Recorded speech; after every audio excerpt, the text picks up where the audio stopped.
বক্তব্য রাখার জন্য আমি বিনোদ করছি। আউযু বিল্লাহি মিনাশ শাইতানির রাজিম। বিসমিল্লাহির রহমানির রহিম। শহীদদের স্মরণে বৃক্ষরোপণ কর্মসূচির আজকের এই অনুষ্ঠানের প্রধান অতিথি দাউদকান্দি মানুষের ভবিষ্যৎ আকাঙ্ক্ষার প্রতীক জননেতা ডক্টর খন্দকার মারুফ হোসেন, মঞ্চ উপবিষ্ট উপজেলা, থানা, জেলা পর্যায়ের নেতৃবৃন্দ ও প্রাণপ্রিয় ভাই ও বোনেরা, আসসালামু আলাইকুম।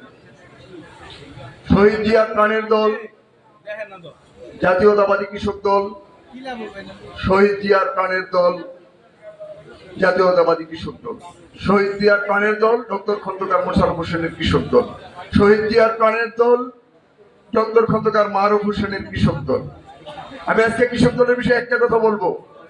আপনার লুডু খেলেছি না? লুডু, সাপ লুডু খেলেছেন কেউ? আমরা এই কৃষকরা সাপ লুডু খেলার মতো এই চঙ্গা দেখছেন, চঙ্গা বাইলে কিন্তু 8 থেকে 12 পর্যন্ত, 88 পর্যন্ত যাওয়া যায়।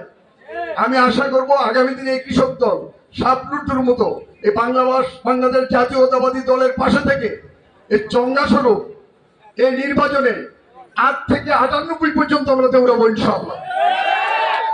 তাই আমি আশা করব এই বাংলাদেশ জাতীয়তাবাদী দলের নেতৃত্বে থেকে কৃষক দল এই দাউদকান্দি উপজেলায় সর্বক্ষেত্রে সর্বোচ্চ দায়িত্ব পালন করব ইনশাআল্লাহ। আর আগামী নির্বাচনে কৃষক দল প্রত্যেকটি ঘরে ঘরে বাংলাদেশ জাতীয়তাবাদী দলের প্রত্যেকটি জনগণকে সুসংগঠিত করে ধানের শীষে বাংলাদেশের সর্বোচ্চ ভোটে ডক্টর খন্দকার মারুফ হোসেনকে বিজয়ী করার আহ্বান জানিয়ে আমি আমার বক্তব্য শেষ করছি। আসসালামু আলাইকুম ওয়া রাহমাতুল্লাহি ওয়া বারাকাতুহু।